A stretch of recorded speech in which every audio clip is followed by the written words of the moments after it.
Ford, a orillas del Rin, una de las plantas automotrices más importantes de Europa. 15.000 personas producen aquí 350.000 autos por año, 1.800 unidades por día, particularmente del modelo de mayor éxito, el Ford Fiesta.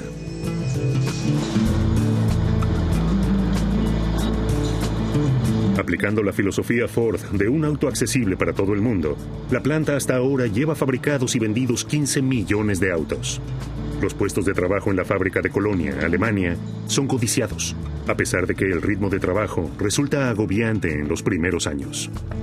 La historia de Ford a orillas del Rin está llena de situaciones espinosas, pero el núcleo duro sigue adelante, a menudo a lo largo de toda una vida laboral, convirtiendo a la planta en el empleador más importante de la ciudad y en una empresa exitosa.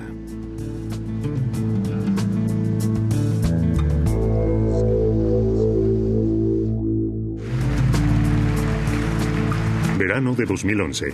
Buenas noticias para los trabajadores de Ford en Colonia. En épocas de crisis financiera y endeudamiento global, la casa matriz del consorcio en Detroit sigue apostando por la fábrica automotriz del Rin.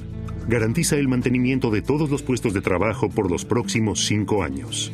Y las perspectivas de que este criterio se pueda seguir manteniendo en las próximas décadas son buenas. Fritz Thailand trabajó para Ford durante 33 años y es portador de los recuerdos de su padre Anton. Mi padre era operario cualificado. A este modelo A, él le colocaba los estribos. Anton Thailand fue uno de los primeros 618 trabajadores que comenzaron con la producción de Ford en la zona del Mill, en Colonia, a fines del verano de 1931. Ellos estaban orgullosos de estar entre los que fabricaban un auto como este, a pesar de que no podía darse el lujo de comprar uno. El 2 de octubre de 1930, el hombre más rico de los Estados Unidos pisó suelo de Colonia. Miles de curiosos quieren ver al señor Ford. Los diarios publicaron lo que iba a ocurrir. Y mi padre me llevó al acto. Yo vi a Henry Ford desde lejos, por supuesto. Estuve parada entre muchos miles de personas. Y para mí fue un gran suceso. El poder ver de niña a un hombre así, que aparecía en los diarios. La escena en la que Henry Ford empuña un martillo durante la colocación de la primera piedra es legendaria. En el momento en que se desea mucho éxito a los alemanes, acaba de echar al 50% de sus trabajadores en los Estados Unidos. La clave para que Ford pudiera producir un auto a precio accesible para todos radica en la producción en cadena, un sistema que el fundador Henry Ford había copiado hace décadas de los mataderos en Chicago. Algo así no se había visto jamás en la zona del Rin. Toda una fábrica está dominada por las cintas transportadoras. Yo sé que él siempre contaba, no hay tiempo ni de intercambiar una palabra con un compañero de trabajo. A medida que los trabajadores adquieren experiencia, aumenta el ritmo de trabajo. Primero son 60 vehículos por día. Después de una semana, 120. Deberían ser 170 con un pleno aprovechamiento de las capacidades. 22 vehículos por hora. Un auto cada 3 minutos. Se trabajaba muy duro. Yo lo veía cuando de niño a veces iba a buscar a mi padre al trabajo y veía a la gente que salía. Yo me decía que agotados se ven todos. Salían muertos de cansados. Las críticas a la alta velocidad de trabajo siempre fueron rechazadas por el mecánico de locomotoras cualificado y posterior fabricante Henry Ford de Dearborn, Michigan. La fluctuación entre los trabajadores es alta, pero en aquel entonces Ford los conquista con un salario muy por encima del usual. Para él en ese momento lo importante era ganar dinero, y Ford pagaba muy buenos salarios por hora. Sin embargo, el truco está en la letra chica. Las primeras 2 horas extras no se pagan. El plazo de preaviso en caso de despido es de solo un día, y las suspensiones no remuneradas por días o incluso semanas se daban por sentadas.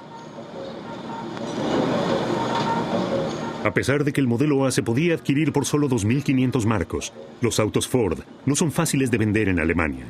Las marcas extranjeras son consideradas ajenas, y Ford es atacado públicamente durante años por la competencia nacional. Según la crítica principal, el trabajo alemán de calidad no se podía realizar a las apuradas. Cuando la caída de la bolsa de Nueva York llegó a Alemania con 2 años de retraso, golpeando al país con toda la fuerza en el otoño de 1931, la venta de autos se paraliza por completo. 400 de los 600 trabajadores son enviados a casa de un día para otro. En un principio apenas llaman la atención en el mercado laboral de la ciudad. En toda la zona urbana de Colonia hay más de 150,000 puestos de trabajo en la industria, o sea, que Ford es solo una pequeña lucecita. A comienzos de los años 30, los hombres desempleados pululan por las calles de Colonia buscando trabajo y distracciones entre el puerto y el ayuntamiento. La visión de Henry Ford de una economía de crecimiento ilimitado fascina a los políticos de la época. En ese momento, él ya tiene 66 años. Hace mucho que escribió sus memorias. De su primer automóvil popular, el famoso Modelo T, ya ha vendido 15 millones en todo el planeta. Sus métodos de producción han iniciado y determinado la motorización del mundo.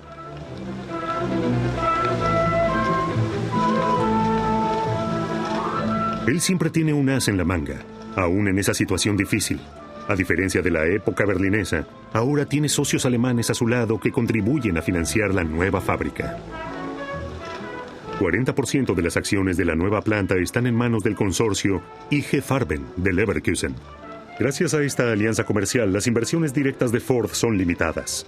Entre bambalinas se obtiene la aprobación de patentes internacionales. La fábrica Ford de Colonia aparece en el horizonte como una empresa parcialmente alemana.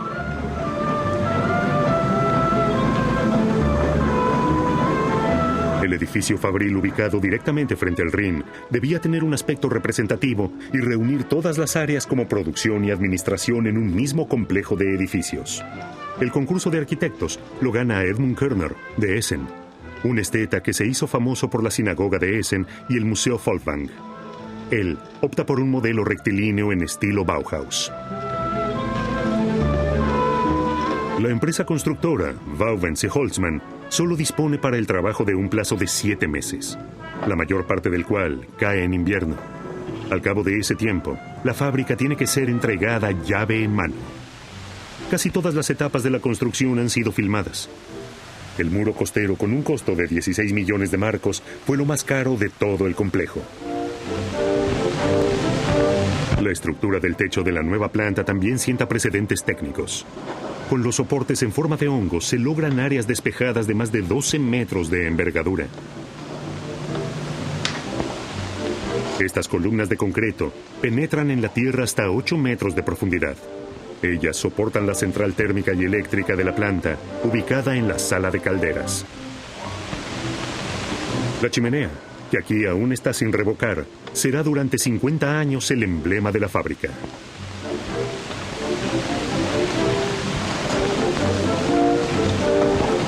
A los costados de la edificación principal se construyen alas adicionales montadas con ciertos criterios artísticos sobre modernas estructuras de acero.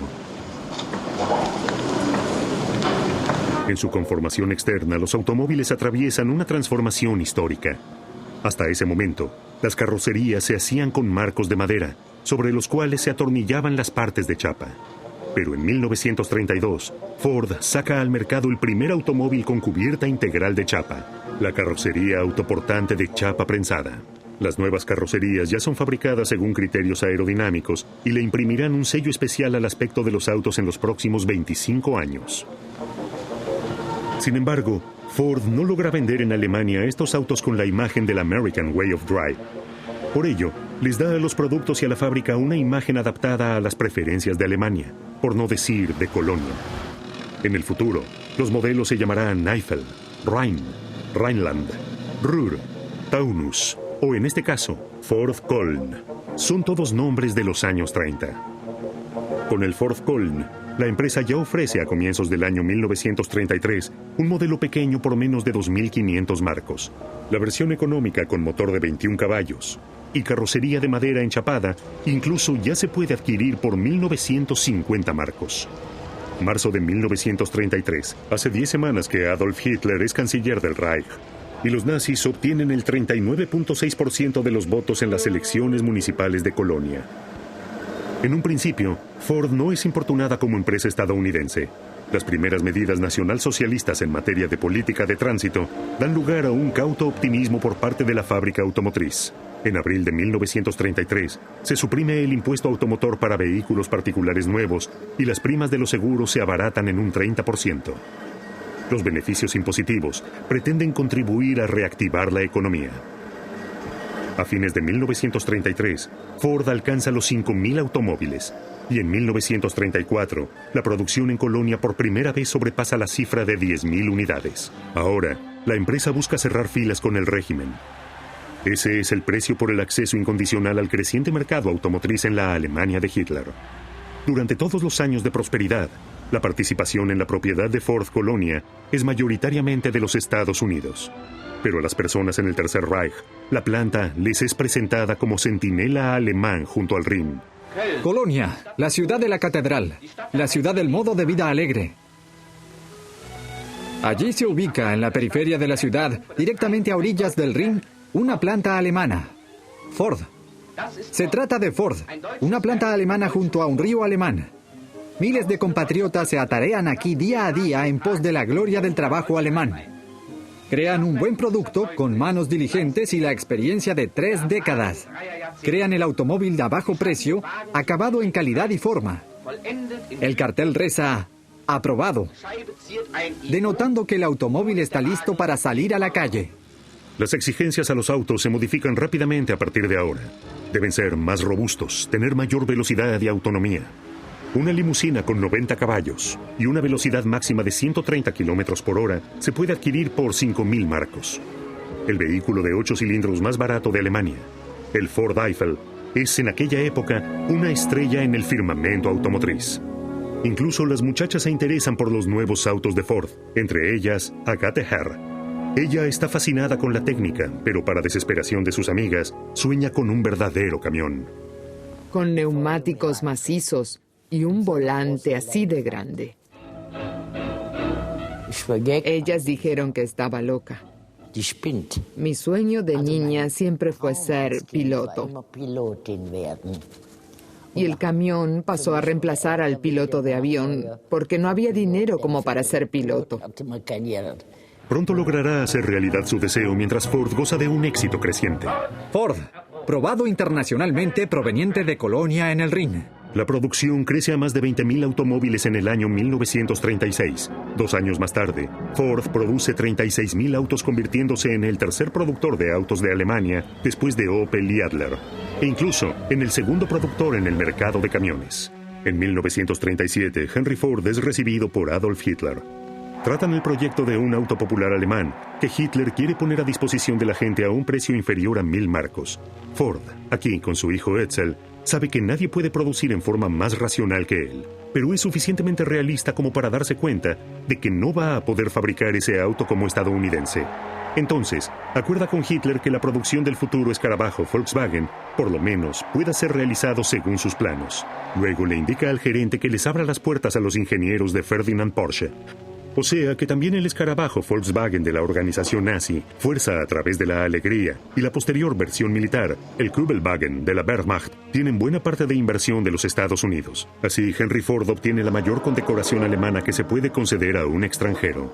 En el verano de 1939, Ford había presentado un vehículo de un tipo novedoso, el segmento D.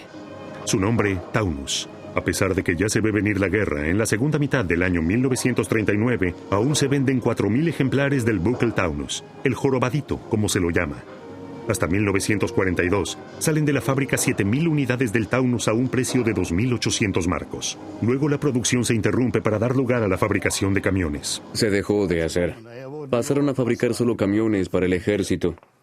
Y al final también los camiones orugas, Maultir. El camión del Rin con cadena de oruga. Así son los modelos que Fritz tiene que producir siendo aprendiz. El 1 de septiembre de 1939, la Wehrmacht había atacado a la vecina Polonia. En 1940 a los Países Bajos, Bélgica y Francia. Y el B-8 está presente en todos los frentes para arrollar a los países vecinos.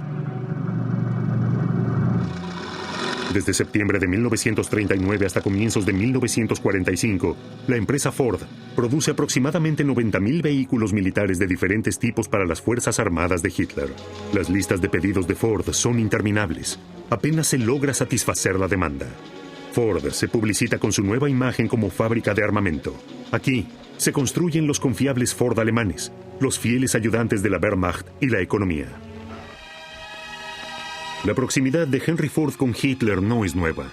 Se dice que el hombre de Dearborn venía apoyando hace años al Partido Nacional Socialista e incluso a Hitler con donativos personales. Ideológicamente, sin duda, comparte con Hitler el odio a los judíos, documentado en su libro que lleva el título El Judío Internacional. Los textos que en extensos tramos expresan desprecio por la dignidad humana, hoy en día se pueden leer completos en Internet. En 1942, el conflicto se convierte en guerra de desgaste. Las demandas armamentistas ya no pueden ser cumplidas. Las horas de trabajo se elevan a 44 por semana, pero aún así no se logra el objetivo. El rendimiento de los trabajadores baja rápidamente. Casi la mitad del personal efectivo está como soldados en el frente. En un primer momento, la Wehrmacht intenta reclutar operarios voluntarios en los territorios conquistados, como acá en Polonia, con carteles y cortos publicitarios en el cine.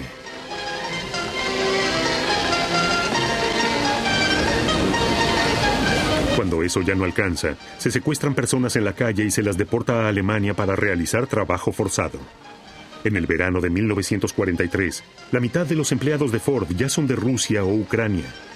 Con unos 3.000 trabajadores forzados, Ford tiene uno de los campamentos de trabajo más grandes en la ciudad. Trataban a los prisioneros de guerra como a la peor basura. Todos lo veían, pero nadie decía nada. En Ford hay trabajadoras extranjeras, pero también las mujeres alemanas sustituyen a sus maridos en el frente interno, como se decía. Para muchas, es una oportunidad de independizarse, como para Agatha Herr. En 1942, durante la guerra, la empresa Ford no tenía suficientes conductores, ya que todos eran soldados. Solo tenían conductores de edad avanzada. La sección transporte tenía 60 vehículos, de los cuales solo se usaban unos 40. Y por eso intentaban reclutar a mujeres. Yo lo leí en el diario. Entonces fui con un embarazo muy avanzado a presentarme con el señor Schellbach. Así se llamaba el jefe en esa época. Y él me dijo, ¿cuándo puede empezar? A mí me faltaba muy poco para el parto. Se suponía que iba a ser a mediados de diciembre. Por eso le dije, a comienzos de enero de 1943. Y pensé para mis adentros, ahí ya habrá pasado lo peor. Pero el niño era obstinado y recién nació el 28 de diciembre. Igual empecé a trabajar el 2 o el 3 de enero de 1943. Yo nunca supe que son vacaciones de maternidad.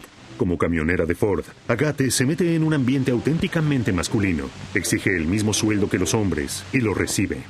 Los compañeros de trabajo primero eran muy escépticos, porque soy mujer.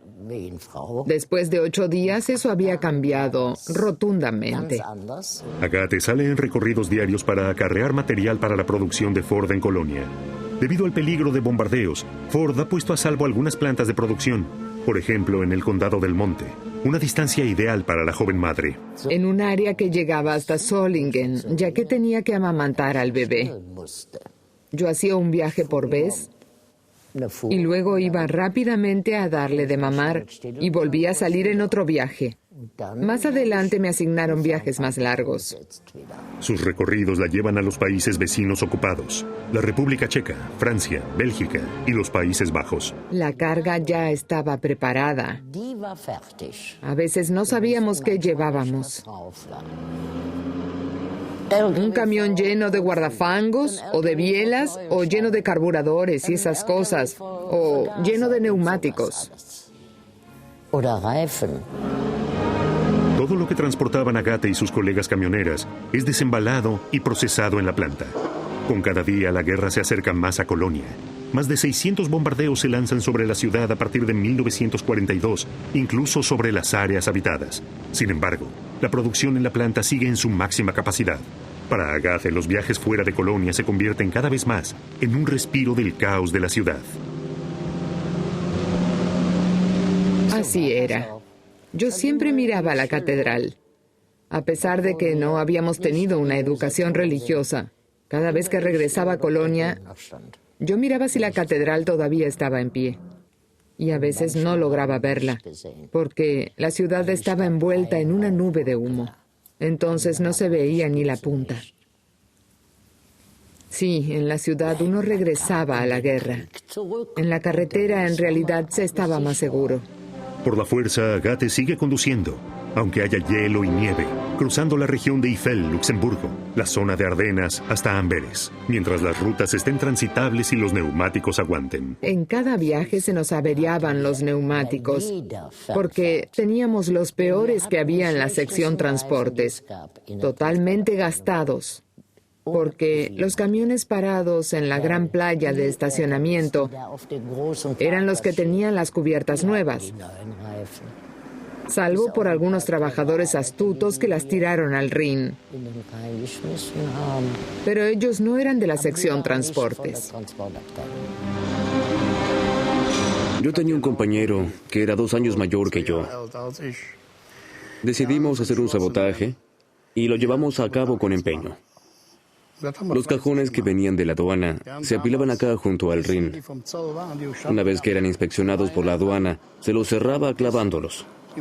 Nosotros sacábamos carburadores u otras piezas importantes. Las arrojábamos al Rin, por lo general lo hacíamos antes de ir a trabajar.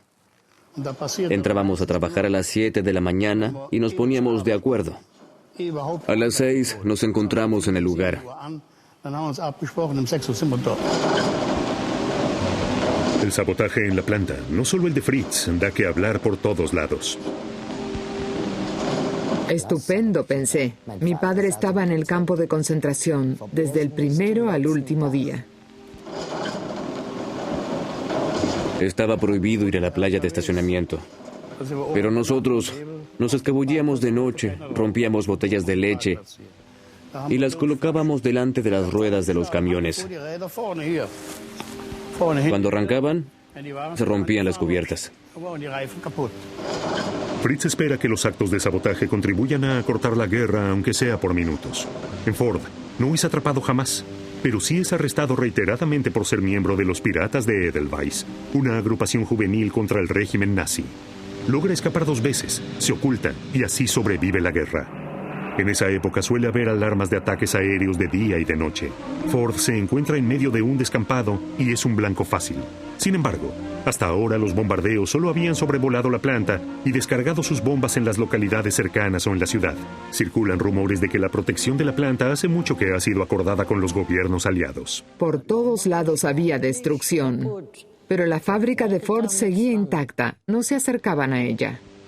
En otoño de 1944, faltan 4 meses para el fin de la guerra en Colonia. Los estadounidenses ya están en el astillero y en Ford aún se siguen fabricando camiones. Cuando los impactos de artillería se acercan más y más, Ford detiene la producción. Agathe considera la probabilidad de ponerse a salvo junto con un par de amigos. Recuerda los muchos camiones que ahora permanecen sin vigilancia en el predio de Ford. Estaban en la playa de estacionamiento, cientos. Todos tenían la llave puesta. Con el coraje de la desesperación, ingresa a hurtadillas en el predio y se apropia de un camión de 3,5 toneladas para su huida al condado del Monte. Me arrastré por el piso hasta llegar al camión. Y luego partimos. Con varias mujeres en la caja del camión, atraviesa la ciudad destruida en dirección al puente colgante de Deutz. Este ha sido gravemente dañado en los últimos años por los bombardeos, pero sigue en pie. Cientos de fugitivos se agolpan para llegar a la otra orilla del Rin. Para colmo de males, el motor de su camión deja de funcionar en medio del puente. Y entonces llegó el cabo Schneider y me lo arregló. Bajamos del puente y en ese momento el puente cayó al agua. Repentinamente, el puente cargado de personas y vehículos se inclinó hacia un lado, se arqueó y finalmente se desplomó en el río. Esta gran catástrofe a finales de la guerra debe haber causado cerca de 500 muertos, entre ellos algunos colegas de la sección transportes de Ford. Agathe logró salvarse por un pelo. 8 días más tarde, el 6 de marzo de 1945, los primeros soldados estadounidenses llegan a la Catedral de Colonia. Conquistan un mar de escombros en el cual se calcula que aún viven unas 40,000 personas. A la mañana del mismo día, la tercera división blindada de los Estados Unidos anuncia que ha arribado a la planta de Ford. Por 6 largas semanas, el Rin se convierte en la nueva línea del frente de batalla. Del otro lado del Rin se atrincheran la Wehrmacht y las juventudes hitlerianas. Arrojando granadas causan más daño en Ford que todos los 6 años de guerra. En el interior ya existe nuevamente una respetable cadena de montaje de camiones, realizados por encargo del ejército norteamericano. Todas las piezas disponibles se usan para el ensamblado. 1948 es el año del cambio. Un camión Ford conduce las osamentas de los 3 Reyes Magos de regreso a la catedral. El templo es reinaugurado solemnemente frente a cientos de miles de creyentes. En el verano llega el nuevo marco alemán. Los billetes de los marcos alemanes. 40 marcos para cada uno como aporte para el comienzo en una nueva etapa de la existencia. También en la planta se transforma la imagen. Después de casi 5 años de pausa, vuelve a haber unidades del Taunus en la playa de la empresa. Los Thailen, padre e hijo, regresan a la fábrica. Mi padre volvió del cautiverio y comenzó nuevamente en Ford. Comenzamos en la pulidora. Casi no hay clientes, pero Ford ya ha comenzado nuevamente con la publicidad en el cine. Llega la última terminación por dentro y por fuera. Cada movimiento trae perfección y belleza. Un auto más. Mi primer Ford fue el jorobadito. Yo tenía miedo de pisar el pequeño pedal de freno. Pensaba que iba a pasar de largo.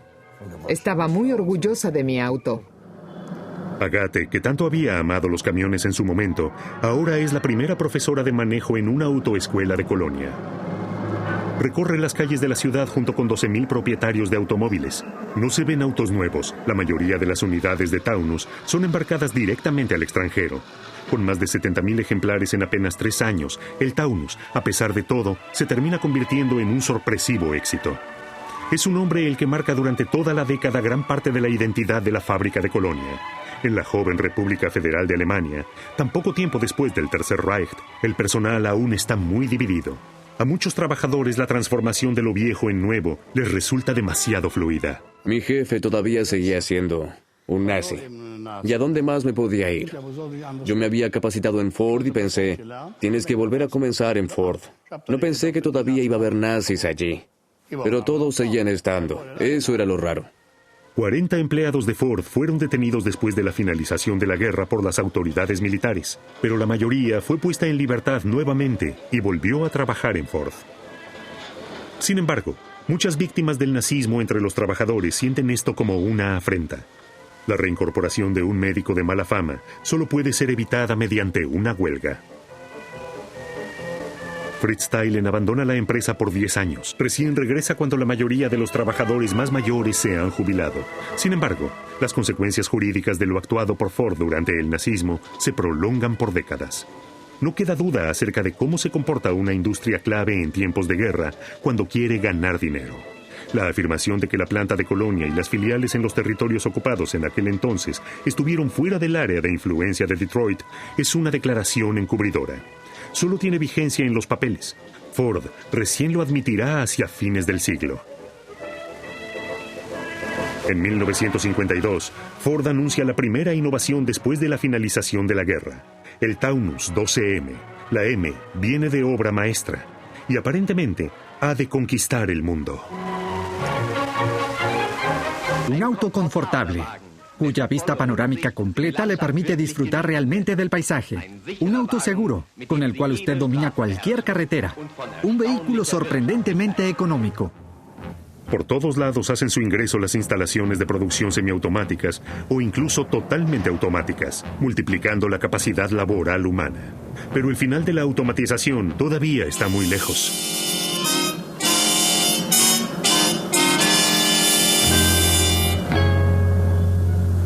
También el hambre por automóviles ha pasado a ser insaciable. A mediados de la década del 50 hay 20,000 vehículos registrados tan solo en Colonia. Es el triple que 5 años atrás, y todos confluyen en la City, como se dice ahora. Colonia ha construido una moderna arteria de circulación atravesando los barrios históricos. Con ello, se consagra al concepto de la ciudad adaptada al automóvil. Más de un viejo habitante extraña el sosiego del pasado.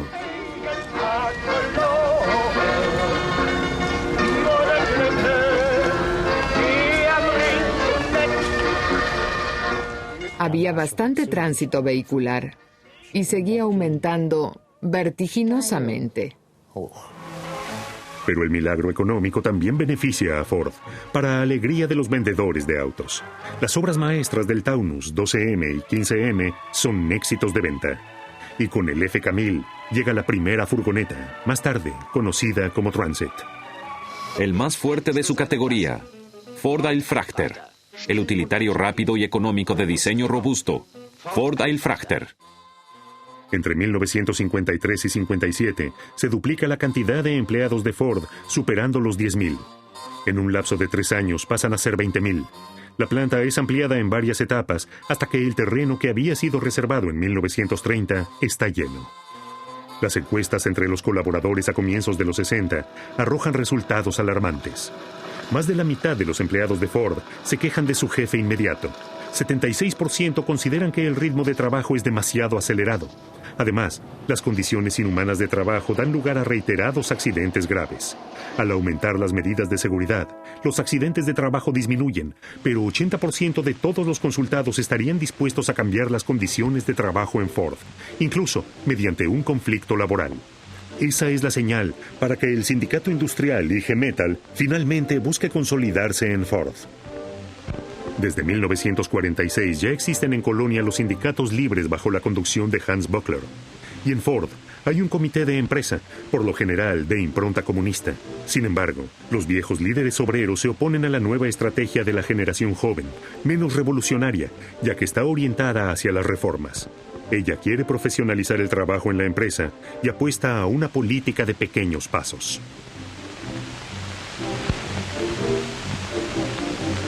Con una campaña a gran escala que no se anda con tapujos, a comienzos de los 60, la IG Metall en pocos meses logra afiliar a 6,000 miembros en Ford. La primera meta: en el futuro los trabajadores quieren negociar personalmente los salarios con la empresa. Ford se opone. Tras disputas judiciales, la empresa se retira de la discusión directa y se asocia a la liga patronal Gesam Metall. Son los años dorados de la economía y la demanda de mano de obra parece insaciable. Ya en 1960, entre los trabajadores de Stettendorf hay casi 1,000 italianos. De Turquía solo hay 9, pero al año siguiente ya son 3,000. Se los llama Gastarbeiter, trabajadores invitados, y se espera de los invitados que después de cierto tiempo regresen a sus países.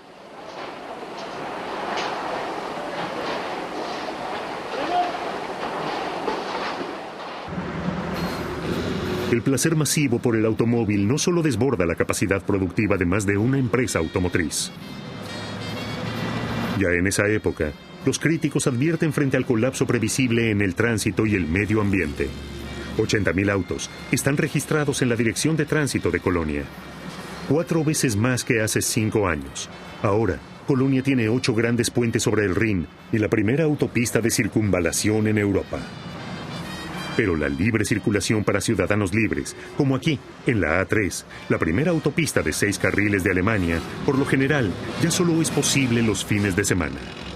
Poco después de construidas las nuevas carreteras, ya hay atascos de tránsito, por lo general, en las horas pico. Sí, se podía observar cómo cambiaban las calles, con el entusiasmo que sentíamos por la autopista.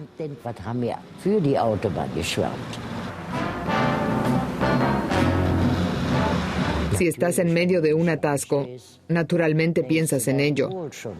Pero yo no quería cambiar nada. La modernización tiene que continuar, es lo que pensábamos. No puede ser de otra manera. La autoescuela de Agate va viento en popa. En verdad, conducir un auto no es una cuestión de inteligencia, sino de habilidad. Algunos tienen mayor capacidad práctica que otros. Tuve 2 alumnos que jamás lograron obtener el registro de conductor porque no tenían la capacidad necesaria. Sea profesional u obrero, casi nadie quiere seguir siendo solo peatón. 25,000 habitantes de Colonia sacan el registro para conducir tan solo en el año 1962. El porcentaje de mujeres es del 20% y la publicidad de Ford las descubre como clientas autónomas. Te ofrecen lujos, las telas más selectas, todo el cielo, todo y más. Y ya estás atrapada por la seducción y el temperamento. Comienzas a coquetear y repentinamente te das cuenta de que ya dijiste sí.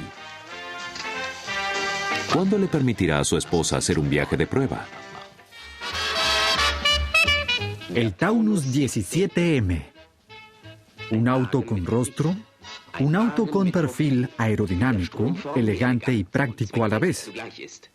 Un auto prometedor, atractivo y distinguido. Confiable. Frena y se detiene. Pero a pesar del frenado en seco, la nueva línea de la racionalidad, según el eslogan publicitario, resulta un éxito y sigue teniendo hijitos. 1 de cada 5 autos vendidos en Alemania en aquel momento proviene de Colonia, y eso le es recordado permanentemente a cualquiera que conduce un auto así, le guste o no le guste la ciudad a orillas del Rin. Sin embargo, en el ínterin, la gente de Ford Colonia también ha salido a construir filiales, por ejemplo en Bélgica. En ese país los autos Ford son hace años un gran éxito de importación. En 1962, Ford compra un predio en Genk, y tan solo 3 años más tarde sale de la fábrica el 100º Taunus 12M Made in Belgium. En 1967, la primera crisis económica después de la guerra interrumpe abruptamente las ganas de comprar automóviles. La fábrica sobrelleva la depresión con trabajo a tiempo reducido, pero Ford se ve más afectado que otras marcas. En la opinión de los compradores, sus autos ahora son considerados anticuados. Entonces, en 1969, la fábrica de Colonia saca al mercado un nuevo modelo que se catapulta al éxito como un cohete a la luna, reivindicando completamente la imagen de Ford sobre el Rin. Capri le da lo que usted desea. 5 tipos de motor diferentes aseguran toda la gama, desde el andar económico hasta el deportivo. El más veloz, el GTX, llega en 11 segundos de 0 a 100 kilómetros por hora. Nunca antes un solo modelo había hecho ascender tanto la producción y las ventas de todos los tipos de una empresa automotriz. En los primeros 6 meses se fabrican 300.000 autos en turnos de trabajo adicionales, de los cuales 55.000 son Capri. Los extras subrayan su nota personalizada. Asientos reclinables adelante. Potencia GT. Volante deportivo forrado en cuero. Iluminación interior. Radio.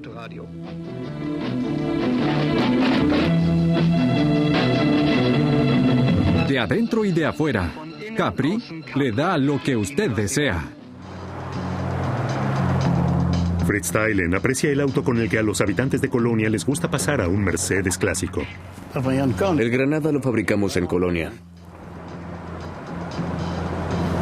Yo lo conduje personalmente varias veces, diferentes modelos. Y, en general, ese fue para mí el mejor auto. Ahora el camino a Europa está consolidado. Ya no se expresa únicamente en el nombre de los autos. Fritz es un técnico experimentado en el montaje y como tal, junto con muchos otros, frecuentemente es enviado a las nuevas filiales en Saarlouis y también en España. En 1970, la lista de empleados de la casa matriz de Colonia contiene un total de 50.000 hombres y mujeres. Los salarios siguen siendo negociados fuera de las puertas de la fábrica por sindicatos y patronales, pero en Ford se calculan según el rendimiento, según las unidades producidas, con horas extras y trabajo por turnos. Los trabajadores a menudo tienen que tener mucha paciencia, ya que las negociaciones acerca de posibles reformas a veces se extienden por décadas. Hay situaciones en las que también se sobreestiman las nuevas posibilidades. Participación de los trabajadores significa que existe la obligación de ponerse de acuerdo con las empresas. No es carta blanca para acciones espontáneas. Después de la crisis del petróleo en 1973, resulta difícil sostener un plantel de 50.000 obreros o más. En Ford no se dan despidos masivos, pero 4.000 trabajadores son indemnizados, como más adelante también aquellos que están a punto de jubilarse. La automatización parece no tener fin. El avance de los colegas robots y computadoras cuesta miles de viejos puestos de trabajo, aunque por otro lado, crean nuevos puestos.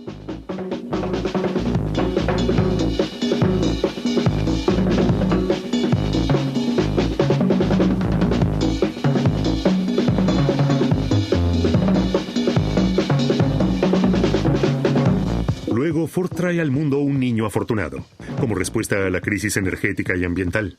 Es desarrollado desde cero en Colonia y fabricado bajo supervisión de la Ford alemana.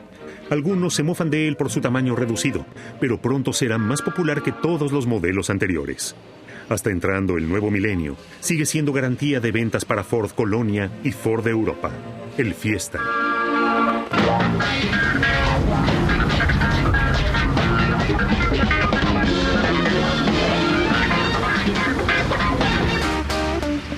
Llevará algunos años más para que los autos de las décadas del 80 y del 90 se conviertan en leyendas, pero los hombres y las mujeres de la primera y la segunda generación de Ford siguen estando y transitando su camino.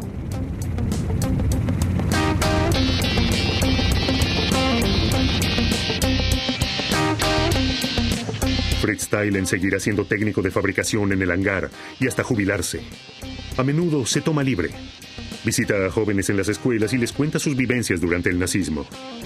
Con el apoyo de su jefe, realiza esta importante tarea de esclarecimiento.